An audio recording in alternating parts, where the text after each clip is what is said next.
Now, I would like us to talk about the cone beam computed tomography, the CBCT. Okay, I think that this CBCT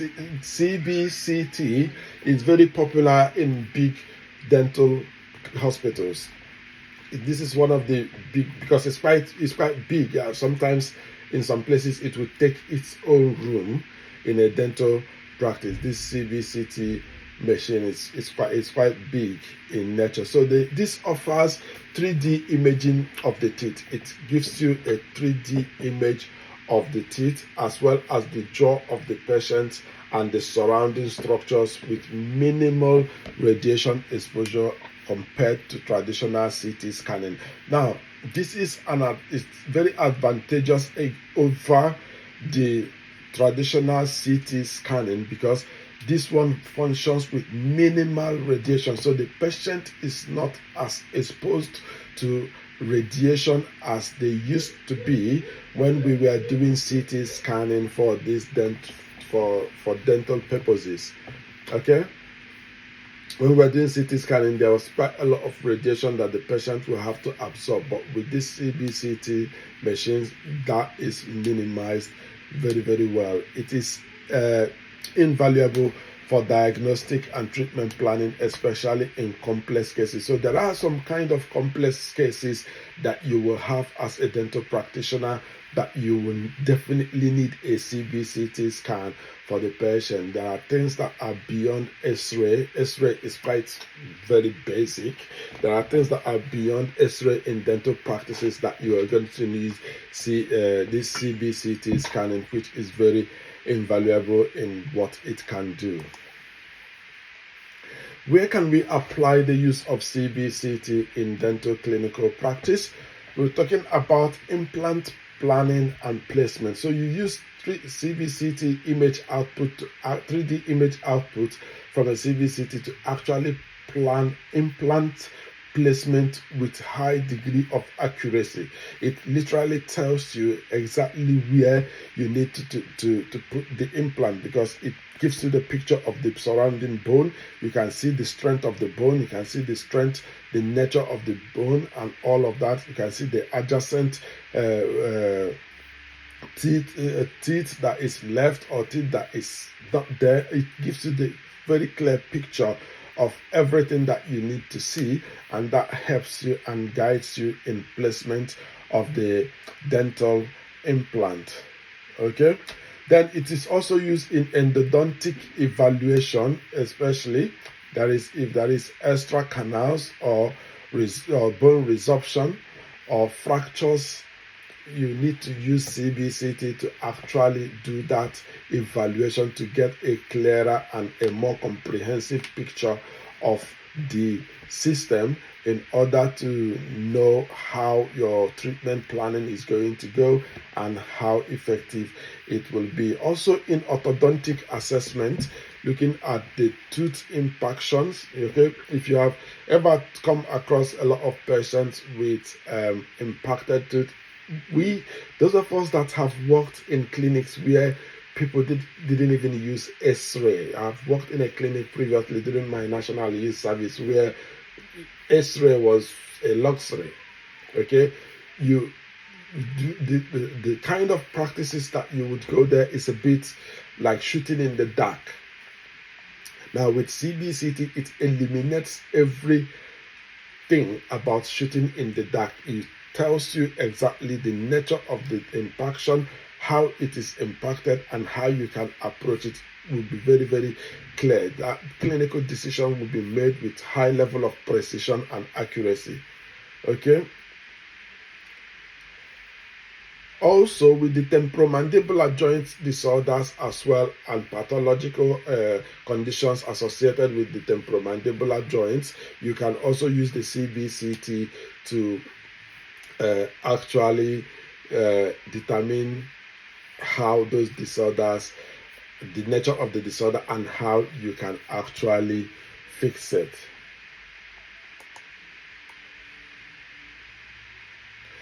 There was a conversation that we had during a conference one day about osteoporosis being identified using CBCT.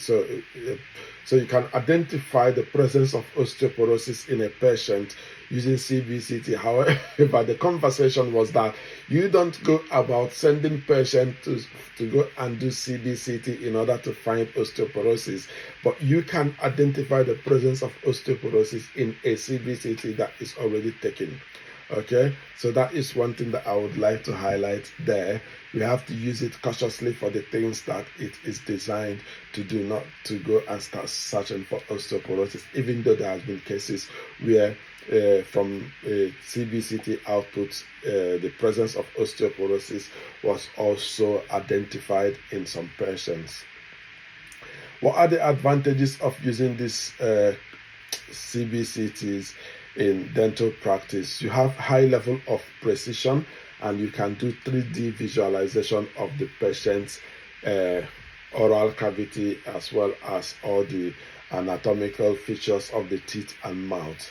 Okay, with this CBCT you can also measure bone density and the structure. This is very important with implantology.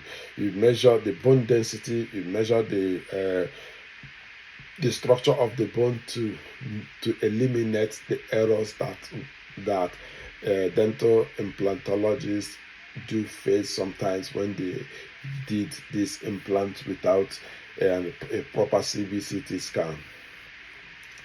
So this one is much faster than traditional CT scanning. It is faster than traditional CT scanning, and it gives you low doses of radiation. In the modern units of CBCT machines, you get a really low dose of radiation, so it's much safer overall than the traditional CT scanning.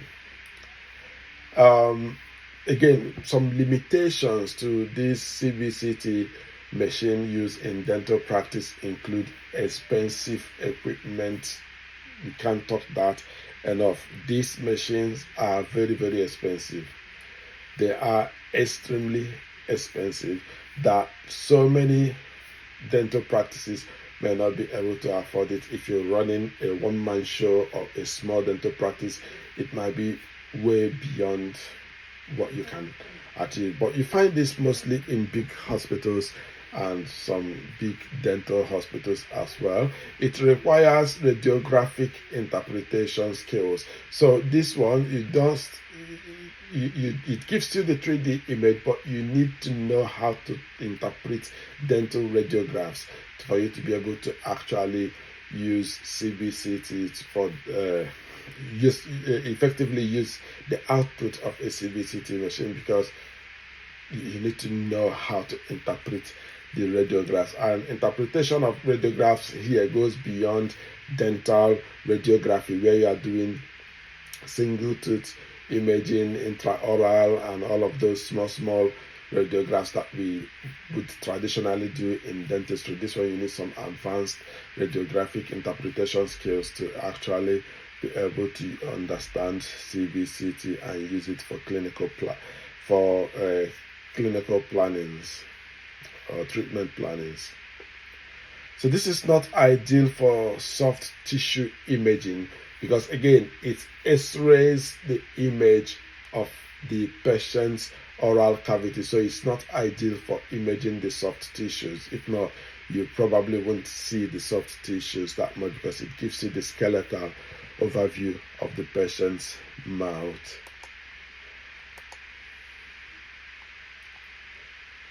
So I've talked about some of the limitations of that. Let's see some of the systems, CBCT systems that are popular out there that you might want to buy if you want to look for one of them. You have the Carestream, the CS9600 model that's out there. You have the Vertec Green CTs, which is also very useful and popular.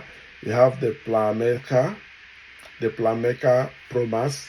This also it's the Planmeca, the Promise 3D version of it.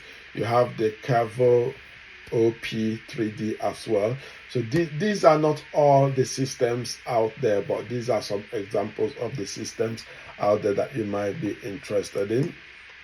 Just a quick comparison between the advantages and disadvantages of CBCT, advantages and disadvantages of CBCT systems. Okay, so for the advantages, you have detailed 3D imaging. Again, it is highly expensive. Improved diagnostic accuracy. It's with CBCT, there is radiation involved, but it is not as high as the traditional CT scanning. Faster imaging process, okay?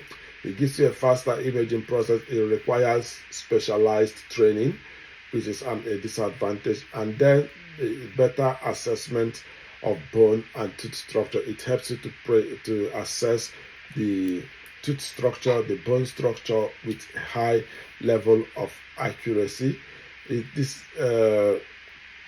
But this skill is not always, CBCT is not always necessary in dental practice. So that is why I said, if you are a very small practice, you may not need a CBCT.